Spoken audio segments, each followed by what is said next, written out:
Hello வணக்கம். இது உங்கள் சிவி ஜோன். சொல்லணும் எப்படி இருக்கீங்க? இப்போ பார்த்தீங்கன்னா விஜய் சேதுபதி அவருடைய எபிசோட் முடிஞ்சது. கண்டிப்பாக வந்துட்டு விஜய் பார்வதியோட ரசிகர்களுக்கு ஒரு பெரிய ஒரு ஷாக்கிங்காக இருக்கும். ஏன்னா அந்த குறும்படத்தை பார்த்து நானே செம்மையாக ஷாக் ஆகிட்டேன். என்னையா பண்ணுறீங்க அப்படின்ட்டு. இதில் அமித் பண்ணுற விஷயத்தை வந்துட்டு எப்படி தான் விஜய் பார்வதி தாங்க போகிறாங்க தெரில. சரிங்களா? இதில் இன்னொரு சம்பவம் நடக்கும். மொட்டை கடுதாசி. மொட்டை கடுதாசியில் கூடமா விஜய் பார்வதி வந்து வன்மத்தை தாக்குவீங்க? ஃபுல்லாக விஜய் பார்வதி வன்மம் தான். அதுலேயும் குறிப்பாக அந்த அரோரா பண்ணுற வேலையெல்லாம் இருக்கு பாருங்க. எப்பா சபரி அழுதாராம். அதை ரசிக்கிறதுக்கு போனாங்களாம், இவங்க பார்த்தாங்களாம். பா இதில் இந்த பொண்ணு பாருங்கள், இவ்வளோ விஷயங்கள். ஆனால் இது தான் பண்ணிச்சான்னு தெரியாது, அரோரா தான் பண்ணாங்களான்னு தெரியாது நம்ம விஜய் பார்வதிக்கு. ஆனால் விஜய் பார்வதி யாருக்கு நீங்கள் நீட்டிக்க போகிறீங்க அப்படின்போது கமருதீனுக்கு வந்து துண்டிக்கணும்னு சொல்லிட்டு இடைவெளியில் சொன்னாங்க. நீட்டிக்கணுன்றதுக்கு கமருதீனுக்கு சொல்ல, அரோராவுக்கு சொல்கிறாங்க.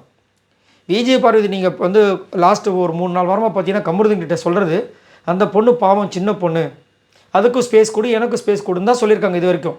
அவங்க எதுவுமே வாய் திறக்கலாம். ஆனால் இந்த அரோரா அவ்வளோ விஷயங்கள் கேவலமாக பேசியிருக்காங்க, பர்சனலாக கலாச்சிருக்காங்க. இவளுக்கு அங்கே ஒரு லவர் இங்கே ஒரு லவர் கேட்குதான்னு கேவலமாக பேசியிருக்காங்க.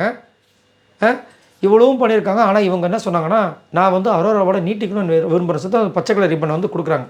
இவ்வளோதான் அந்த பொண்ணு. சிம்பிள். சண்டையா உடனே சண்டை, சமாதானமா உடனே சமாதானம். வெஞ்சன்ஸ்லாம் கிடையாது. இது வரைக்கும் வெஞ்சன்ஸில் இந்த பொண்ணு யாரை இது வரைக்கும் பழி வாங்கியிருக்காங்க யோசிச்சு பாருங்கள். யார்கிட்ட பேசாமல் இருந்திருக்காங்க இந்த பிக் பாஸ் வீட்டுக்குள்ளே?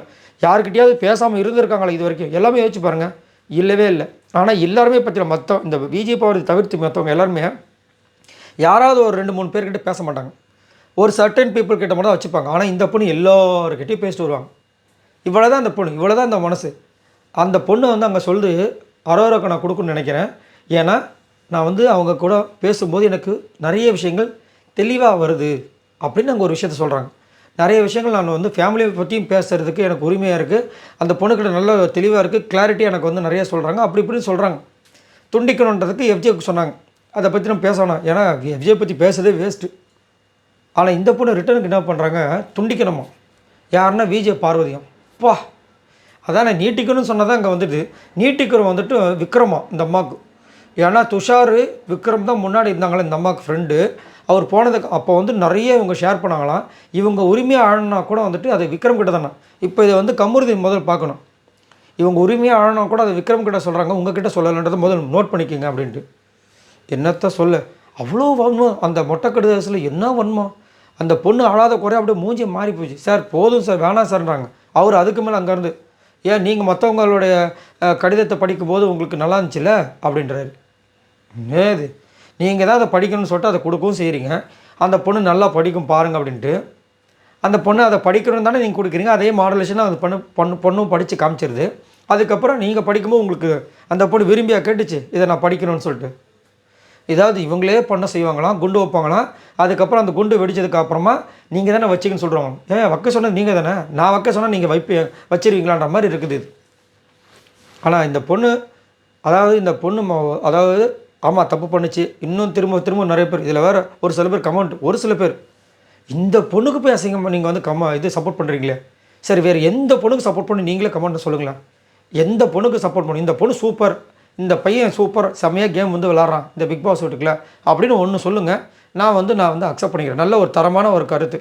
இது வரைக்கும் இந்த கிட்டத்தட்ட இதை வந்து 9வது வாரத்தை நம்ம தொட ஆரம்பிச்சிட்டோம். நாளையோட 9வது வாரம் ஸ்டார்ட் ஆகுது. இது வரைக்கும் 9 வாரத்தில் சூப்பராக இந்த பொண்ணு பண்ணியிருக்கு, இந்த பையன் பண்ணியிருக்கு, இவங்களுக்கு நீங்கள் சப்போர்ட் பண்ணுங்கன்னு ஒரு கமெண்ட் கொடுங்க. நான் நாளையிலேருந்து உங்களோட கமெண்ட்டை வந்து எனக்கு கரெக்டாக இருந்துச்சுன்னா நான் நாளையிலேருந்து விஜய் பார்வதியை விட்டுட்டு மற்றவங்களுக்கு சப்போர்ட் பண்ண கண்டிப்பாக ஆரம்பிக்கிறேன். ஏன்னா மனசாட்சியே இல்லாமல் கீழே அப்படியே ஒரு சில பேரில் பேராகிராஃபா எப்படி அவங்களுக்கு இருக்க வன்மை உள்ளே இருக்கோ இல்லையோ. மொட்டை கடைசி இவங்க போகிற மொட்டை கடைசி இருக்குது பாருங்க. ஐயோ அதுக்கு மேலே இருக்குது. ஏன் ஒருத்தங்க தப்பு செஞ்சுட்டா திருந்தவே கூடாதா? அதுக்கு வருந்தவே கூடாதா? தவறு செஞ்சால் தானே மனுஷன். ஆனால் கடவுளாக நம்ம என்னத்த சொல்ல. சரி இதை பற்றி உங்களோட கருத்துக்களை சொல்லுங்கள். ஏன்னா விஜய் பார்வதி சொல்கிறாங்களா, சண்டை போடுறாங்க, சண்டை உடனே வந்து சமாதானம், அவ்வளோதான். வஞ்சின்ஸ்லாம் கிடையாது. ஆனால் இந்த அரோரா மாதிரி இவ்வளோ கீழ்த்தனமான ஒரு கேமை யாருமே விளாண்டுக்க மாட்டாங்க. இதை பற்றி உங்களோட கருத்துக்களை சொல்லுங்கள். பாய் நண்பர்களே.